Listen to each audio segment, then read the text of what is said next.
प्राचीन काल में एक लड़की का जन्म राक्षस कुल में हुआ जिसका नाम वृंदा था।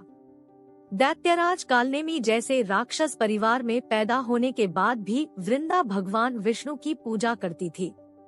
जब वृंदा बड़ी हुई तो उसकी शादी जालंधर नामक दैत्य से हो गई।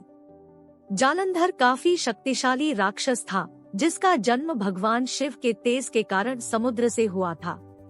बलवान होने के कारण जालंधर को दैत्यों का राजा बनाया गया। वृंदा से शादी करने के बाद जालंधर की शक्ति और पराक्रम बढ़ता ही गया। उसे किसी भी तरह से हराना मुश्किल था। जालंधर के बढ़ते अहंकार व आतंक से सभी देवता परेशान थे। जालंधर की बढ़ती ताकत के पीछे उसकी पत्नी वृंदा की विष्णु भक्ति और सतीत्व था। होते होते जालंधर अपनी शक्ति और अहंकार में चूर होकर स्वर्ग की देवियों पर काबू पाने की कोशिश करने लगा।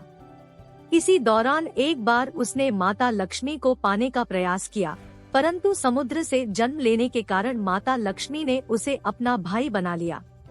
फिर उसकी नजर माता पार्वती पर गई और उन्हें पाने के लिए जालंधर ने मायाजाल बनाया।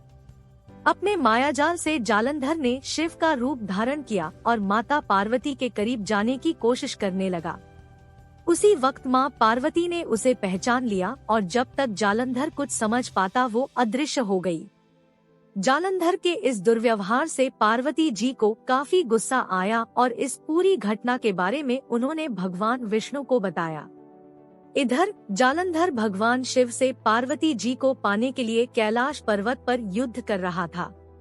तभी भगवान विष्णु ने जालंधर को सबक सिखाने की ठानी। सभी को पता था कि जालंधर अपनी पत्नी के पूजा पाठ और सतीव की वजह से ही अजेय हुआ है। ऐसे में भगवान विष्णु ने जालंधर को हराने के लिए उसकी पत्नी का पतिव्रत धर्म भंग करने के लिए मायावी चाल चली। भगवान विष्णु एक साधु का रूप धारण करके वृंदा से वन में मिलने पहुँचे। उनके साथ दो मायावी राक्षस भी थे जिन्हें देखते ही वृंदा डर गई। तभी भगवान विष्णु ने उन दोनों राक्षसों का वृंदा के सामने ही वध कर दिया। वृंदा ये देख समझ गई ये कोई आम व्यक्ति नहीं है। उसी पल वृंदा ने साधु से अपने पति के बारे में पूछा। साधु बने भगवान ने अपनी माया शक्ति से दो बंदर प्रकट किए। दोनों बंदरों के हाथों में जालंधर का सिर व धड़ था। ये देखते ही वृंदा बेहोश हो गई।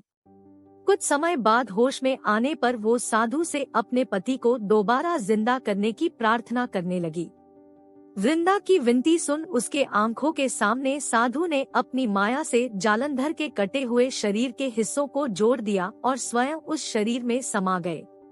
वृंदा को जरा सा भी अंदाजा नहीं था कि उसके साथ ऐसा छल किया गया है।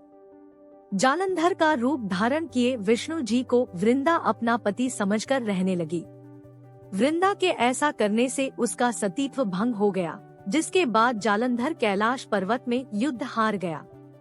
जब वृंदा को यह सच पता चला तो उसने गुस्से में विष्णु भगवान को पत्थर बनने का श्राप दे दिया। इस घटना के बाद वृंदा स्वयं सती हो गई। जिस स्थान पर वह भस्म हुई वहां तुलसी का पौधा प्रकट हुआ। विष्णु भगवान वृंदा की पति भक्ति से प्रसन्न हुए और उन्होंने कहा, हे वृंदा, तुम्हारी पति भक्ति देखने के बाद तुम मुझे प्रिय लगने लगी हो। अब सदैव तुम मेरे साथ तुलसी के रूप में रहोगी। तुम्हारे तुलसी रूप का जो भी व्यक्ति मेरे शालिग्राम के साथ विवाह कराएगा उसे 1000 गुना यश व पुण्य प्राप्त होगा।